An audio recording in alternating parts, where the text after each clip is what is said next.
terkait dengan yang pertama itu pelaksanaan sholat Id, sholat Idul Fitri, di mana dari hasil pantauan masyarakat kita itu tetap menginginkan menyelenggarakan sholat itu di masjid dan lapangan.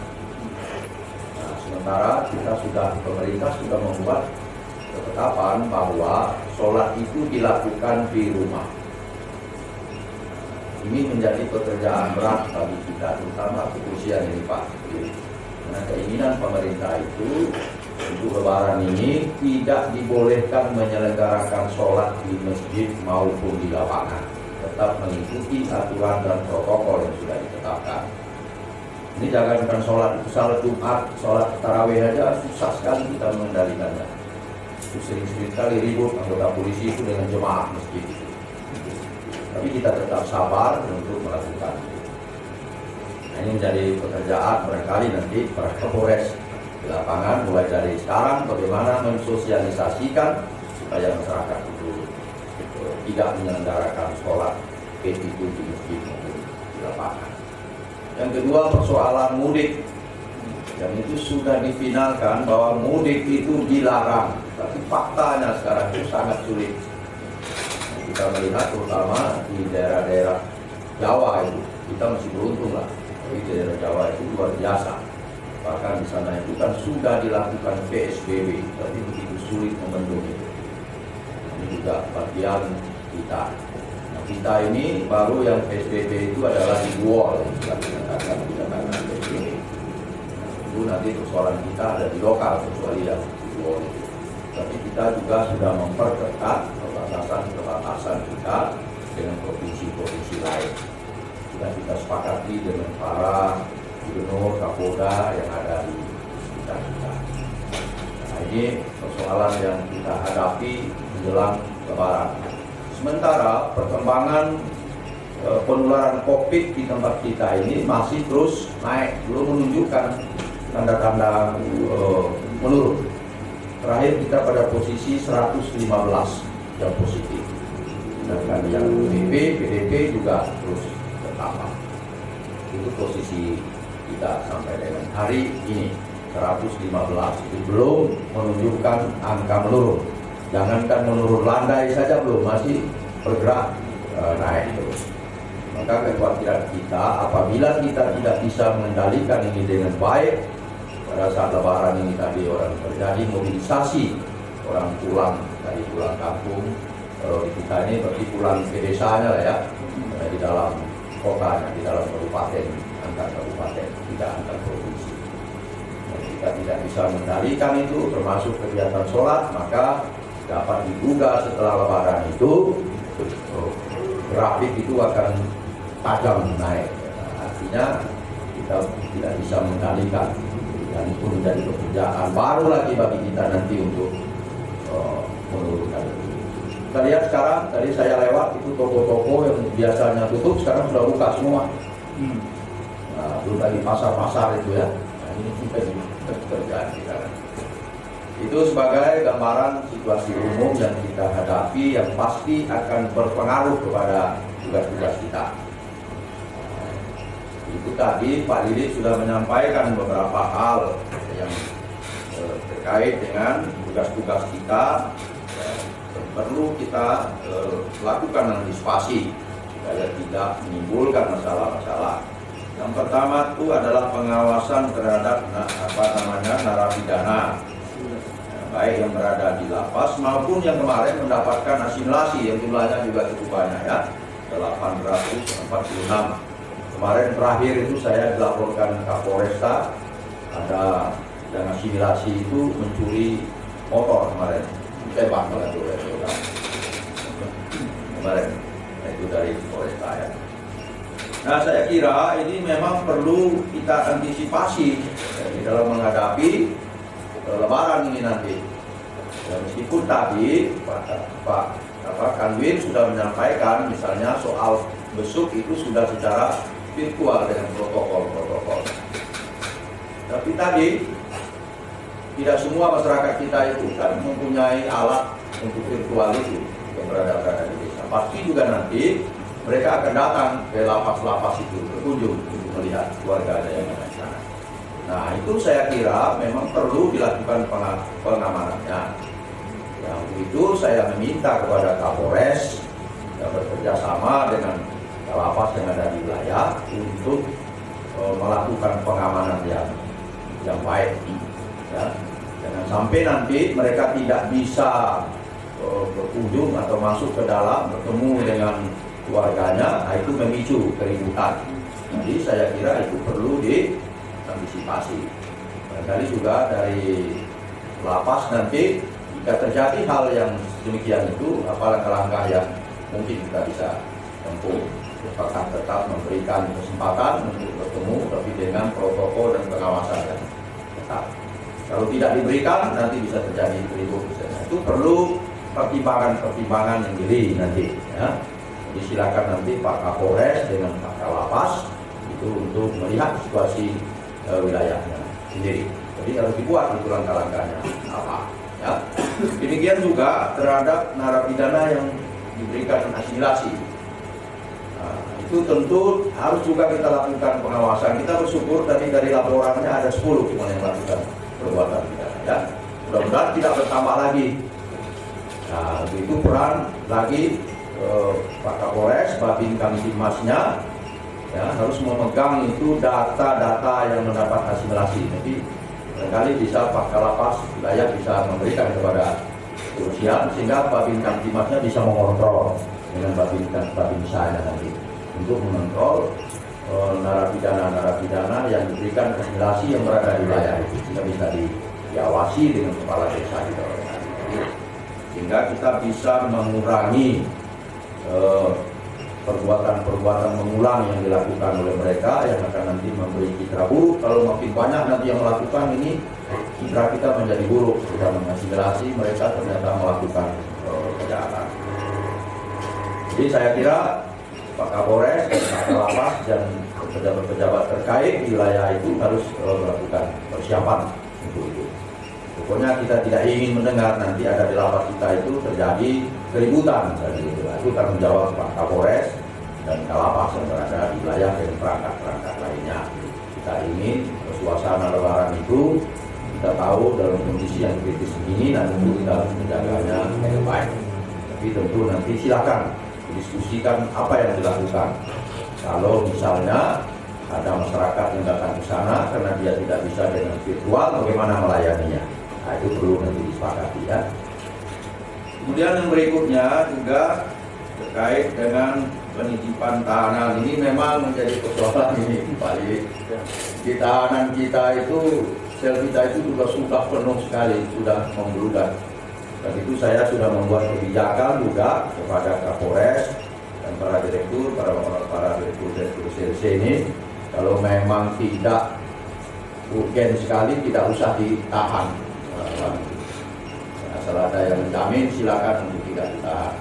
Termasuk yang ditahan itu kalau ada penjamin dan tidak dikhawatirkan untuk melakukan lagi perbuatannya, menghilangkan barang bukti dan sebagainya, itu boleh dilakukan penahanan. Itu dengan disepakati sudah. Sekarang di kepolisian itu menjadi tumpuan dan titipannya nih.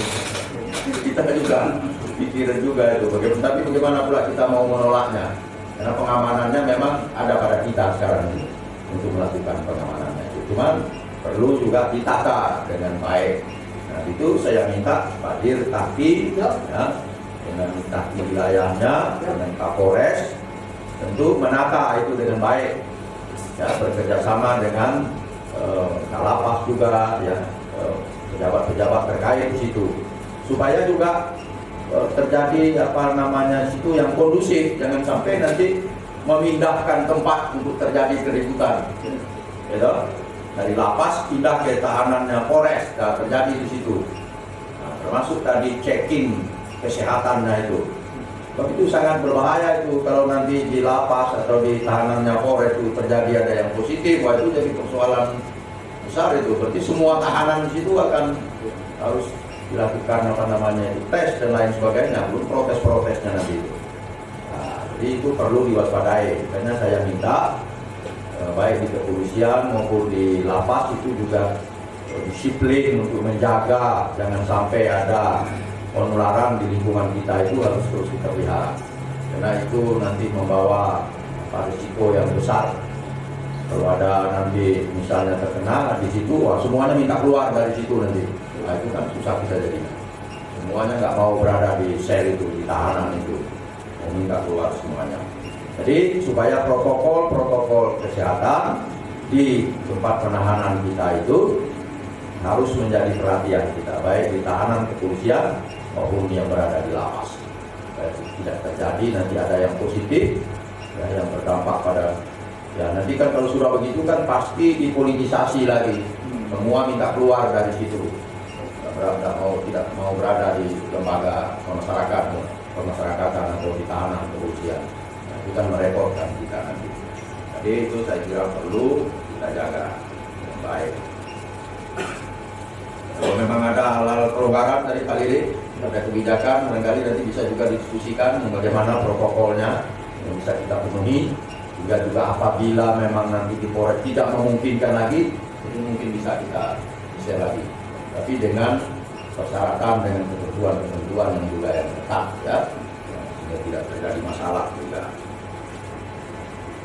Kita bersyukur sampai dengan sekarang tidak ada yang positif, ya, tidak ada yang positif. Alhamdulillah.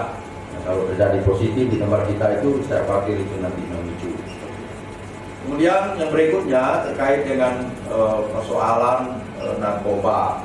Di Sulawesi Tengah ini ternyata juga cukup besar peredaran narkobanya. Dan juga cukup memprihatinkan kita. Dan terakhir ini kemarin Pak Dodi, ya, mulai yang soal tembakau gorila, ya, mulai beredar di wilayah kita. Kemarin beberapa sudah ditangkap. Ini juga menjadi pekerjaan kita. Termasuk ini memang saya ini kebetulan pernah menjadi direktur reserse narkoba gitu. Jadi saya paham betul bagaimana permainan orang ini. Ya, meskipun dia berada di lapas itu, dia tetap bisa mengendalikan, tetap bisa bermain narkoba. Hanya tinggal kita bagaimana disiplin, menjaga SOP yang berlaku di dalam tahanan kita. Ya, bukan saja ditahan di lembaga pemasyarakatan, termasuk di tahanan polisi itu, ya, masih mereka bermain. Nah, ini saya kira perlu kerjasama yang baik antara Kalapas dengan kepolisian. Saya sudah meminta kalau ada misalnya yang terlibat, ada indikasi atau ada jaringan yang berada di dalam, itu untuk dilakukan koordinasi sebelum dilakukan penindakannya dengan baik, supaya juga tidak terjadi nanti kepercayaan masyarakat itu menurun dengan lembaga pemasyarakatan, ya. Saya sudah minta itu Pak Lilik, saya ingin semua pekerjaan kita ini dilakukan secara koordinasi dengan baik, karena kita sama-sama, karena tujuannya sama-sama nih. Jadi tidak mencari yang sendiri gitu. Ya, seperti beberapa waktu yang lalu saya minta untuk dilakukan koordinasi dengan lapas dengan baik, diambil tapi dengan baik, tidak menimbulkan gejolak. Ya, baik, tetap kita memelihara citra penegakan hukum itu. Nah, soal ke dalam nanti ada yang terlibat, silakan nanti Pak Lilik mengambil tindakannya. Kalau di kita juga begitu, kita akan ambil tindakannya kalau ada yang bermain. Tapi untuk kepentingan penegakan hukumnya supaya kita pelihara dengan baik, supaya citra penegakan hukum itu tidak rusak, ya. Karena kita kan nggak bisa nih polisi, jaksa, ya, hakim, lembaga pemasyarakatan itu kan tidak bisa dipisahkan. Itu satu rangkaian dalam proses penegakan hukum. Kalau satu bagian itu tidak baik, itu akan membawa pengaruh kepada penegakan hukum secara keseluruhan.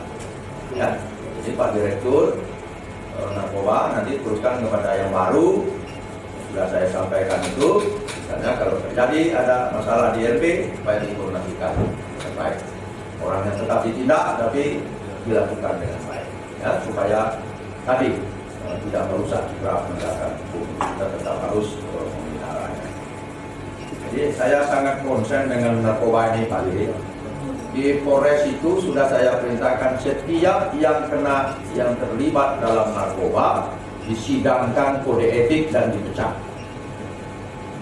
Itu sudah seperti itu. Kenapa saya melakukan itu? Waktu saya menjadi Kasat Reserse di Polres Jakarta Utara dulu, saya sudah melakukan penelitian terhadap para pelaku-pelaku narkoba yang ada di seluruh Polres di Jakarta itu. 90% mengulang. Jadi hanya 10% peluang orang ini baik. Jadi kalau orang sudah terlibat narkoba itu, saya bilang di Polda, nggak mungkin dia bisa bekerja dengan baik. Otaknya itu sudah rusak, dia pasti mengulang. Itu hanya akan membuat pekerjaan kita. Jadi kalau di Polda itu hukumannya kalau terlibat narkoba sudah dipecat di PTDH. Tidak hormat. Demikian kerasnya saya menegakkan soal narkoba ini. Terima kasih juga Pak Lili, saya kira juga tadi sudah memberikan hukuman yang tegas ya, memecah personilnya yang terlibat dalam hal-hal dalam kegiatan tugasnya. Kemudian juga kita kepolisian itu juga sedang menggelar operasi ketupat. Di mana operasi yang kita gelar itu, operasi ketupat itu pengamanan Lebaran, puasa dan Lebaran ini, termasuk tadi persoalan mudik. Nah, ini jadi pekerjaan kita. Kemudian juga ada operasi Aman Nusa Dua, ini khusus tentang COVID. Kita mempunyai 6 satgas operasi Aman Nusa Dua. Jadi Pak Lilit, pekerjaan kita ini tidak saja mengurus kejahatan itu, sekarang kita mulai juga membagi bansos itu. Karena data-data yang misalnya yang ada di pemerintah daerah itu ternyata tidak valid. Jadi ketika dilakukan pembagian kepada masyarakat itu ada masyarakat yang mestinya dapat tetapi tidak dapat. Nah ini terpaksa polisi yang menutupi, kita yang memenuhi kebutuhan itu. Jadi pekerjaannya kita sekarang ini di samping keamanan tadi sudah mulai bidang sosial itu. Nah itu kemarin kita sudah mendapat bantuan beras itu, setiap Polres itu sudah ada 10 ton beras untuk mengantisipasi itu. Yang tidak dapat ambil kepada kita. Di Polda itu ada 25 ton sudah kita siap. Itulah hari-hari sekarang itu kita memberikan bantuan. Nah, itu tahap pertama. Tahap kedua sudah disiapkan lagi 145 ton kalau nanti situasi ini tidak berkembang. Jadi kita mulai memainkan juga samping tugas keamanan tadi, tugas-tugas sosial tadi itu sudah boleh kita kerjakan juga. Ya, memang ada kekhawatiran kita sekarang berada dalam krisis kesehatan, mulai masuk kepada krisis ekonomi. Jika krisis ekonomi ini terus berkembang, tidak bisa teratasi, tentu dia akan masuk kepada krisis keamanan. Nah, nanti orang mulai menjara, merampok, ini jadi persoalan besar. Nah, apabila kondisi itu tidak teratasi, maka akhirnya dia nanti akan masuk kepada krisis politik. Nah, ini yang jadi yang meminta nanti presiden diganti dan lain sebagainya kan. Nah, ini menjadi persoalan yang besar. Itu yang sedang kita kendalikan sekarang. Dan ini memang ada pihak-pihak yang mengarahkannya di sana. Tidak perlu mendapat antisipasi. Nah, saya kira itu beberapa hal yang ingin saya sampaikan dan sekali